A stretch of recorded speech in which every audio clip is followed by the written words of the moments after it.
Hello বন্ধুরা, তো আমি আজকে আবার অন্যদিনের মতো নতুন একটা রেসিপি নিয়ে এসেছি। আজকের রেসিপি হচ্ছে একদম সাধারণ একটা রান্না আর ঘরোয়া রান্না। আর এখন শীতকালের সিজন, এখন প্রত্যেকের ঘরে ঘরে এই রান্নাটা কিন্তু হয়। তো আমি আজকে খুব সহজভাবে এই রান্নাটা করব, ফুলকপি আলু দিয়ে ঝোল। তো চলো আমি কীভাবে রান্নাটা করি শেষ পর্যন্ত ভিডিওটা স্কিপ না করে পাশে থেকে দেখার জন্য অনুরোধ রইল।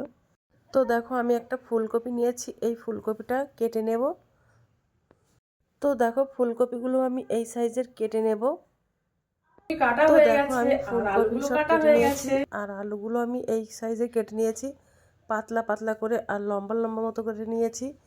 এবার দেখো, আমি 2 পিস মাছ নিয়ে নিয়েছি। এই মাছগুলো প্রথমে লবণ হলুদ মাখিয়ে ভাজা করে নেব। একটু হলুদ গুঁড়ো আর একটু সরিষার তেল দিয়ে দেব, দিয়ে মাছটা ভালো করে মাখিয়ে নেব লবণ হলুদ দিয়ে। এবার মাছগুলো আমি ভাজা করে নেব। তো প্রথমে আমি একটু কড়াইতে সরিষার তেল দিয়ে দেব, আর এই মাছটা আমি সরিষার তেল দিয়ে ভাজাটা করব। তেলটা গরম হয়ে গেছে, এবার আমি একটু তেলের মধ্যে লবণ দিয়ে দেব। লবণটা দিলে মাছগুলো নিচ থেকে লেগে যাবে না, তার জন্য আমি একটু তেলের মধ্যে লবণ দিয়ে দিলাম। দিয়ে এবার আমি মাছগুলো সব দিয়ে দেব।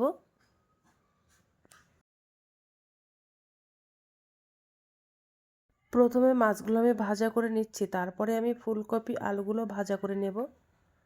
কেটে রেখেছিলাম ফুলকপি আলুগুলো ভাজা করে নেব এই তেল দিয়ে।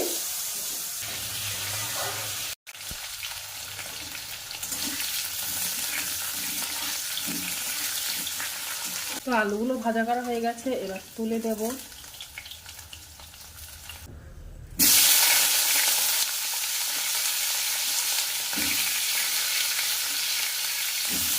এবার একটা মশলা বানিয়ে নেব।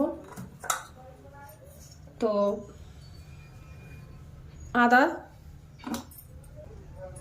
শুকনো লঙ্কা, হাফ চামচ জিরা, তো ওগুলো দিয়ে একটা পেস্ট বানিয়ে নেব। এবার রান্নাটা শুরু করব। তো কড়াইতে সরিষার তেল দিয়ে দেব। রান্নাটা আমি সরিষার তেল দিয়েই করব। তেলটা গরম হয়ে গেছে, তেলের মধ্যে হাফ চামচ কালো জিরা তো দিয়ে দিলাম।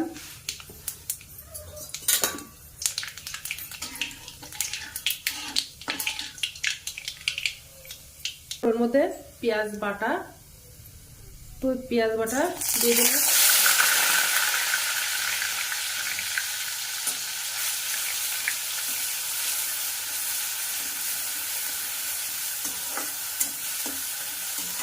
দিয়ে ভালো করে একটু নাড়াচাড়া করে নেব।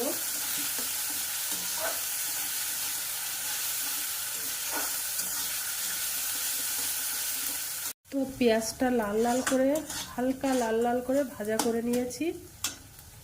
আর যে আদা পেস্ট বানিয়েছিলাম, তো ওটা দিয়ে দিলাম।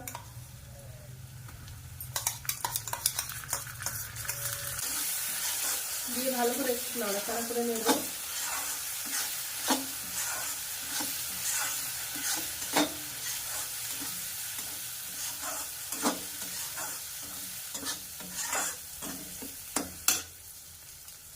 এবার ওর মধ্যে একটু হলুদ গুঁড়ো দিয়ে দেব।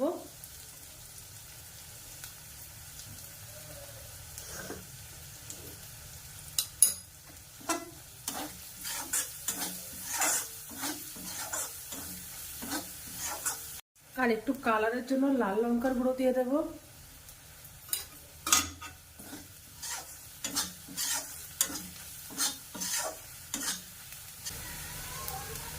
একটু লবণ দিয়ে দেব।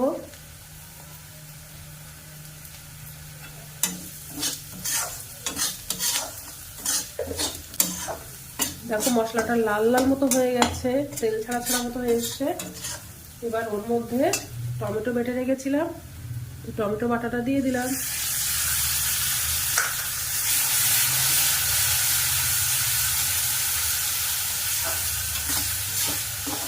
টমেটোটা যতক্ষণ তেল ছাড়া ছাড়া মতো না হবে ততক্ষণ আমি কষিয়ে নেব। টমেটোটা তেল ছাড়া ছাড়া মতো হয়ে গেছে, আর এবার আমি ওর মধ্যে হাফ চামচেরও কম চিনি দিয়ে দিলাম। দিয়ে একটু চিনিটা বেশ ভালো করে নাড়াচাড়া করে নেব। তো টমেটোর মধ্যে দিয়ে মশলাটা তেল ছাড়া ছাড়া মতো হয়ে গেছে, আর যে ফুলকপি আলুগুলো ভাজা করে রেখেছিলাম ওইগুলো দিয়ে দিলাম। দিয়ে এবার ভালো করে কষিয়ে নেব।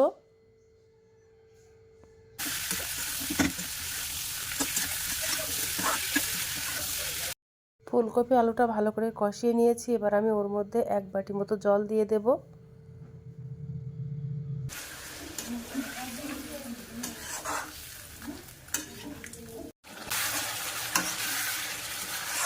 তো ভালো করে কষিয়ে নিয়েছি, এবার আমি শেষে জল দিয়ে দিলাম। তো তরকারির যে ঝোলটা আমি দিয়েছিলাম ওটা দেখো থকবক করে ফুটছে। এবার আমি মটরশুঁটি ছড়িয়ে দেব।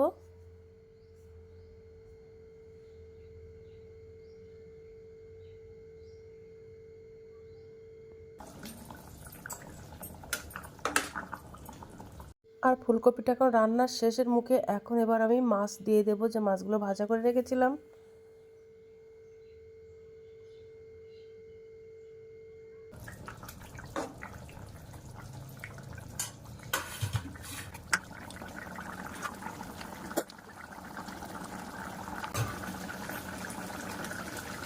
তো ফুলকপিতে একটু ঝোল ঝোল মতো রেখে দেবো। তো ওর মধ্যে এবার একটু গরম মশলার গুঁড়ো দিয়ে দেবো, হাফ চামচ মতো গরম মশলার গুঁড়ো।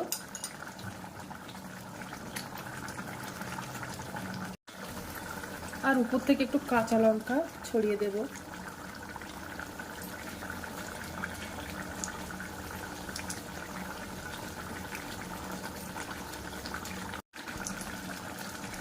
তো দেখো রান্নাটা কিন্তু হয়ে গেছে, এবার গ্যাসটা আমি অফ করে দেব।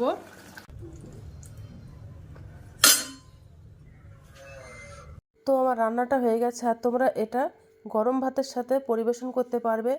আর খেতে কিন্তু এই রেসিপিটা অসাধারণ। তোমরা একবার হলে বাড়িতে ট্রাই করতে পারো।